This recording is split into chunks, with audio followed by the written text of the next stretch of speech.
Small group of neo-Nazis came back to Charlottesville carrying torches again, and they marched to a park 1 block away from my congregation. And I was at a Sukkot celebration with a number of Jewish community members. And I found out about this because fellow clergy in Charlottesville texted me. And what ended up happening was that pastors and people from the mosque and local activists showed up at the synagogue, and they stood around the perimeter of the synagogue while we finished our celebration. They really were looking out for us. And then several months later, when the horrific shooting in New Zealand happened, members of the Muslim community in Charlottesville were afraid.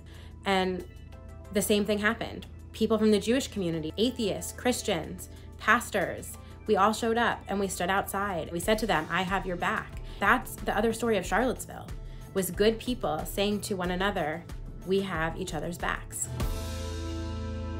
Pastor Tom Breeden says that day was a turning point for him, and through his friendship with Rachel, he began to understand the problem of anti-Semitism. Thank you for being here. Tom, thank you for being here. Tell me about that day. As you said, hundreds of neo-Nazis, white supremacists, and white nationalists descended on Charlottesville, Virginia. They began to gather in the park that day, but things became so violent so quickly that the rally was actually disbanded before it even started.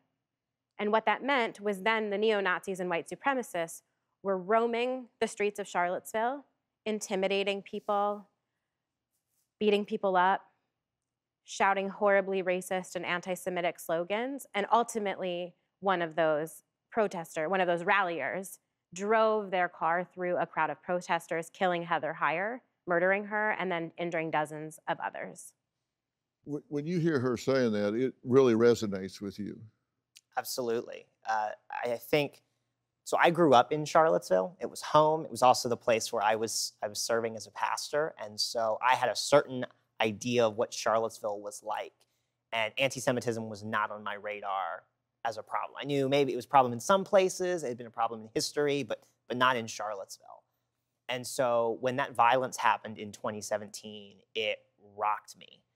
Partly because it was happening in my hometown, but also because as a Christian, I was watching people drag Christian imagery and Christian language to justify those kinds of things, and just knew that couldn't be, that we needed something better than that. And so we had the chance to meet and help build something better than that. Do you have a story or a question for me? Click the link in the description and tell me what in the world is going on.